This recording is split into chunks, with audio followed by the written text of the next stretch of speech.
Homeopathy மருத்துவம். இன்று நாம் பார்ப்பது சூட்சம சக்தி என்பதில் சோலார் ப்ளக்ஸ் அப்படிங்கிற ஒரு சக்கரத்தை பற்றி பார்ப்போம். இந்த சோலார் ப்ளக்ஸ் எங்கே இருக்குன்னா, நாபி சக்கரத்திற்கும் மண்ணீரல் சக்கரத்திற்கும் கொஞ்சம் மேலே இந்த உதரவிதானம் என்று சொல்லக்கூடிய இடத்தில் இருக்கிறது. இது ஒரு முக்கியமான சக்கரம். இந்த சக்கரத்தின் செயல்பாட்டினால்தான் இருதயம் இயங்குகிறது.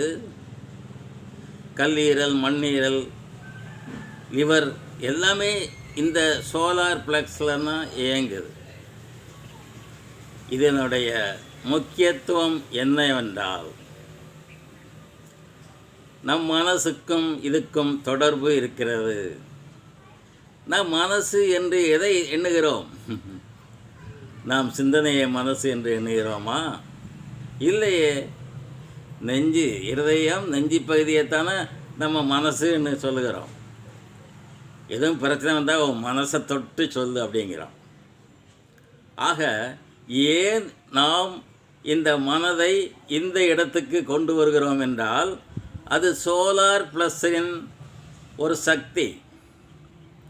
இதனுடைய சக்தி எப்படி என்றால், நாம் மனசுக்கும் இதற்கும் நிறைய தொடர்பு உண்டு.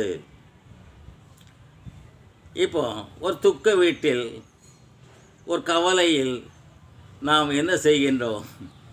நெஞ்சில் போட்டு அடிக்கும், மாரடிக்கிறோன்னு சொல்லுவாங்க இல்லையா? ஒரு துக்க வீட்டிலையோ எதுலேயோ நம்ம கஷ்டமாக இருந்தால் நெஞ்சில் அடிக்கிறோம். ஏன் நெஞ்சில் அடிக்கிறோம்? நெஞ்சில் தான் சோலார் ப்ளஸ் இருக்குது. இதை இப்படி நம்ம அடிக்கும் பொழுது இதுக்கு நம்ம சக்தி சேருது. நம்ம அறியாமலே நம்ம செய்கிறோம். ஆனால் இயற்கையிலே சக்தி சேரும்போது அந்த சோலார் ப்ளக்ஸ் சரி பண்ணப்பட்டு நம்ம மயக்கத்தில் இருந்து தெளிகிறோம். ஒரு கவலை வருது, வெளியே சொல்ல முடியாமல் அடக்கிக்கிட்டு இருக்கோம், அப்போ மயங்கிடுறோம். அதுக்கு காரணம் என்ன?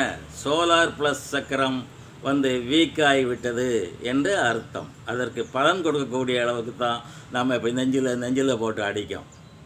அது நம்ம அறியாமலே செய்கிறோம். சில பெரிய மகான்கள் தங்களுடைய சோலார் ப்ளஸை சுத்தப்படுத்தும் வண்ணமாக அந்த இப்படி நீங்கள் செய்துகிட்டு இருப்பாங்க. நீங்கள் அதை கவனிச்சிருக்க மாட்டீங்க.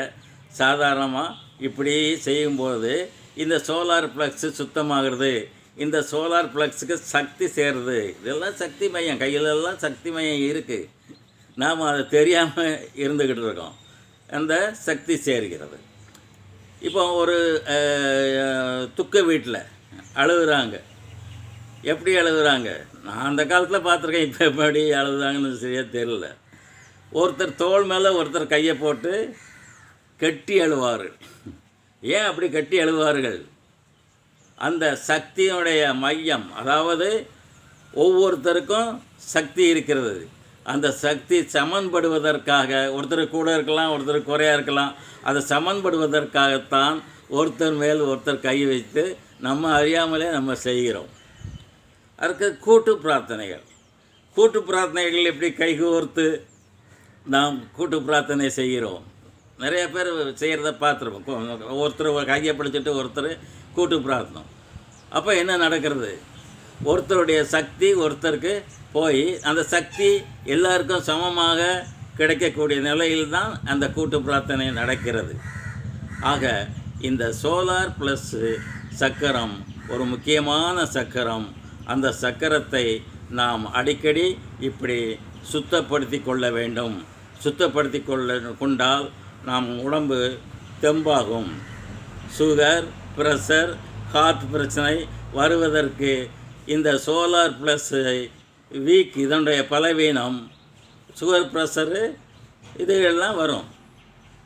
ஆக இந்த சுகர், ப்ரெஷரை நாம் நிறுத்த வேண்டுமே ஆனால், குறைக்க வேண்டுமே ஆனால், இந்த சோலார் ப்ளஸ் சக்கரத்தை சுத்தப்படுத்தினாலே பெரும்பாலும் சரியாக வரும். ஆகவே இந்த சக்கரம் நமக்கு முக்கியமான சக்கரம்.